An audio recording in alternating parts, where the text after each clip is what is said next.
राजस्थान के उदयपुर में टेलर कन्हैया लाल की हत्या के विरोध में छत्तीसगढ़ में 2 जुलाई बंद का आह्वान किया गया था। विश्व हिंदू परिषद और बजरंग दल के इस बंद को व्यापारियों व भारतीय जनता पार्टी ने समर्थन दिया।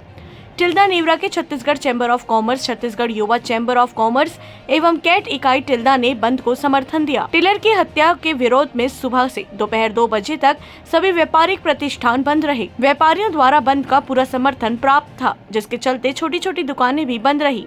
सर्व हिंदू समाज के साथ ही विश्व हिंदू परिषद और बजरंग दल ने अपना समर्थन दिया। इस दौरान अस्पताल, पेट्रोल पंप, मेडिकल दुकान को इससे दूर रखा गया। स्कूल, कॉलेज भी बंद रहे। नवयुवकों ने हत्यारों को कड़ी सजा देने की मांग करते हुए नारेबाजी करते रहे। शहर की सबसे व्यस्त सड़क और स्टेशन रोड दोपहर तक बिल्कुल सूना रहा। इसके अलावा सराफा बाजार, मेन बाजार, सिंधी कैंप, कपड़ा मार्केट सहित नेवरा, सासा, होली, खरोरा, सिमगा रोड बाजारों की दुकानें बंद रही। बंद के दौरान पुलिस ने रखी थी चौक चौबंद व्यवस्था। बंद के दौरान थाना प्रभारी मोहसिन खान के नेतृत्व में नगर के सभी चौक चौराहों पर पुलिस बल तैनात थे।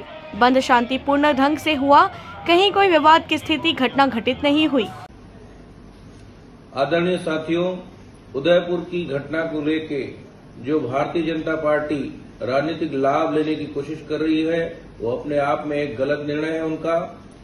उदयपुर की घटना को हम कड़े शब्दों में अपनी निंदा करते हैं। ऐसी घटना की पुनरावृत्ति देश में नहीं होनी चाहिए, लेकिन भारतीय जनता पार्टी एक सांप्रदायिक पार्टी का रूप ले रही है और सांप्रदायिक ताकतें बढ़ रही है और ये देश को कमजोर करेगी।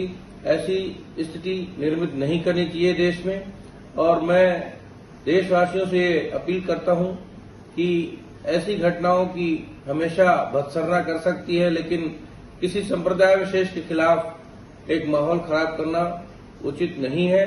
फिलहाल देश में सभी संप्रदाय के लोग रहते हैं।